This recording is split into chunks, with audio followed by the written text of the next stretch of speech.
Hey everyone, so today we are diving deep into a story that's making huge waves in the crypto world. Coinbase, a name you definitely know, just got slapped with a gigantic fine. We're going to unpack exactly what went down, and more importantly, why you should care. And when I say gigantic, I am not kidding.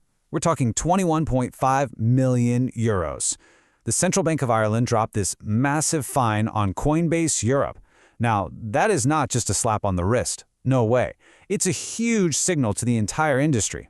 So the big question is, how on earth did we get here? So here's our game plan for today. First up, we'll talk about the penalty itself. Then, we're going to get into the nitty-gritty of the AML failures, that's anti-money laundering. After that, we'll see what Coinbase had to say about all this. And finally, we'll zoom out and look at what this means for the future of crypto. All right, let's kick things off with the penalty itself. You got to understand, a fine this big doesn't just come out of nowhere. It's the result of a long, hard look by regulators, and, well, they found some pretty serious issues. Okay, so circle November 6th, 2025 on your calendar. That's the day Ireland's top financial watchdog officially fined Coinbase Europe, and the keywords here are serious regulatory breaches. This wasn't some tiny mix-up. This was about breaking some fundamental rules.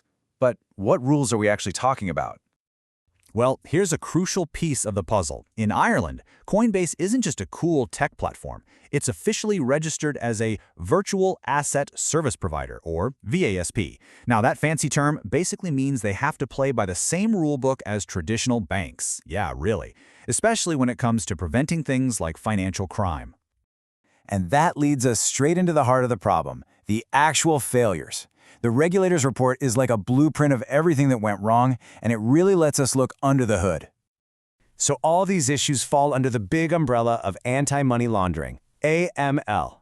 You know how your bank has to know who you are and flag any sketchy transactions? It's their job to stop criminals from using them to clean dirty money. Well, as a VASP, Coinbase has that exact same job in the world of crypto. And check this out. This wasn't just a one-off mistake or a bad week.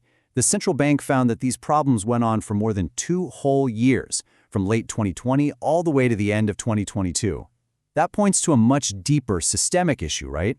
It looks like their growth was just moving way too fast for their compliance systems to keep up. So the regulator have laid it all out. They weren't properly watching transactions for red flags. They weren't correctly figuring out how risky some users might be. Their whole process for bringing on new customers was weak. They weren't keeping the right paperwork, and they just didn't have enough trained people on the job. It's like the entire foundation of their anti-money laundering program was just crumbling. Okay, so that's the regulator's take. But there are always two sides to a story, right? So how did Coinbase respond when faced with these pretty damning findings? So if you look at their official statement, Coinbase does acknowledge what happened, but they word it very, very carefully. They say they're pleased to have resolved this matter, and then they call it past transaction monitoring errors. That word, past, is doing a lot of work there. They're trying to signal that these problems are already in the rearview mirror. And here is an absolutely critical point you have to understand. The fine was for having weak defenses, not for a crime actually happening. The central bank's investigation never found any proof that money was actually laundered. Think of it this way. They got fined for leaving the front door wide open, not because someone actually walked in and robbed the place. It's a subtle but really important distinction. So what now? Well, Coinbase is working on locking that door. They've put together a whole plan to fix these issues, which the central bank has already given the green light to. This means they're beefing up their tech, improving their internal rules, and promising to work hand in hand with regulators from now on. All right, let's zoom out.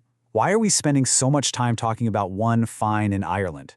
Because honestly, this isn't just about Coinbase. This is a huge, flashing neon sign for the entire crypto industry. If there is one thing you take away from our explainer today, let it be this. The party's over. The Wild West days of crypto, where it operated in this kind of regulatory gray zone, are coming to a close, fast. Regulators all over the world are waking up, and they're not afraid to issue massive fines to enforce the rules. And for Coinbase, this isn't some isolated incident. This Irish fine brings their total penalties worldwide to over $180 million. I mean, just look at the chart. You can see a clear pattern emerging. As the regulators get tougher, the price for messing up gets higher and higher. What we are all witnessing here is a massive culture shift. The old crypto motto of move fast and ask for forgiveness later just doesn't fly anymore. The new reality is compliance first, growth second. That hazy, ambiguous world is being replaced by clear-cut rules because, let's face it, crypto is going mainstream. And that leaves all of us with a really fascinating question for the future. An entire industry was built on the idea of being a rebel, of disrupting traditional finance. So what happens when that rebel has to start wearing a suit and tie? As the regulators close in, can crypto play by the rules and still keep that innovative, game-changing spirit that made it so exciting to begin with? That's the real tension that's going to define the next chapter for this entire space.